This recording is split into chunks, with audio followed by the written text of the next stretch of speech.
No, chess lovers. One of my students asked me, Sir, if the opponent's king is in the center, how exactly to checkmate? This is the problem of so many chess players. So don't worry, guys, I'm here. This is Saurabh from Star Chess Academy. In this video, I will show you how to checkmate the opponent's king if the opponent's king is in the center. Well, three things I want to tell you. First, we have to force the opponent's king to any particular corner. Second one, we will create a wall with the help of our bishops, and then we will shorten that walls. And then the third and the important point to win the game, checkmate your opponent. Let's get started. So the opponent's king is in the center. We will play bishop to e3 to cut off both the sides diagonals in the chessboard. So king to e4, attacking the bishop, we will protect it, and king is trying to stay in the center. So the weaker side king, the opponent's king, will try to stay as longer as possible in the center. And we have to force our opponent to the corner. So bishop goes to d3 and king e5. As I told you, the opponent's king is trying to stay in the center.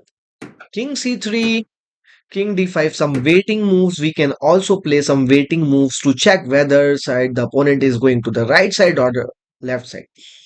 Then we will give the check. I will not give you suggestion to give unnecessary checks. This check is not unnecessary. We are trying to check the opponent's king where he is moving. So king goes to e4 and then we will play bishop to b6. As you can see the red squares, we have created a wall to cut off the opponent's king. So king f4 and slowly we will use our own king to cut off some special squares of the opponent king. We will not cut off each and every square with our bishops. We will also use our king to cut off the opponent's king's squares. As you can see, we are playing some waiting moves as well to check the opponent's king where he is going to the up or down side of the chessboard. So we are using our bishops. As you can see, as I told you, we are shortening the wall, right? We have created the wall with our bishops and then we will shorten them. Very easy. And why we are moving the king? To play some waiting moves and to cut off the opponent's king and to check the opponent's king squares where he is moving. As you can see, the opponent's king is forced to move on the g and the h file. It is more easy to checkmate our opponent, and then as you can say, we are shortening the wall with our help with the bishops. Very limited squares king has, and the king is totally on the back foot on the h file. And we are using our king to cut off the g5 and the g3 square. The only move for the opponent's king is to go there on h3, and you can pause the video and figure out the move, which move we should play here. Okay, so bishop to b6. Why? Because we are checking where the opponent's king is going. Opponent king says, no, I don't want to go to the corner. I want to stay on the h4 square. Then bishop says, save the check, my dear friend. And you have to move on h3. It is a forcing move. And as you can see, we are forcing our opponent to go to the corner. And then bishop to f1.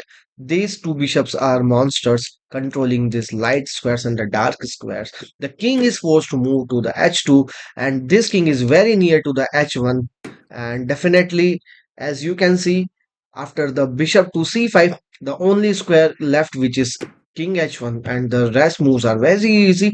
King f3 or bishop to d3, forcing the king to go to the g2, and then we will use our king.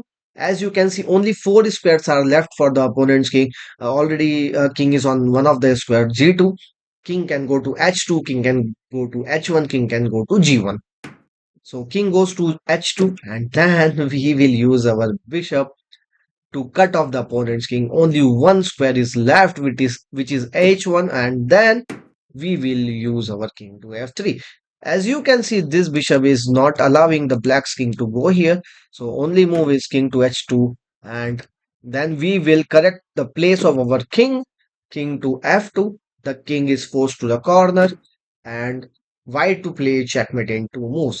The first move is bishop check, and king goes to h2. Now we have to move our bishop on the d6 diagonal, and then it will be a checkmate. I hope you understood the techniques of exactly how to checkmate with two bishops. Practice will make you perfect. Thanks for watching. Subscribe Star Chess Academy. Bye bye.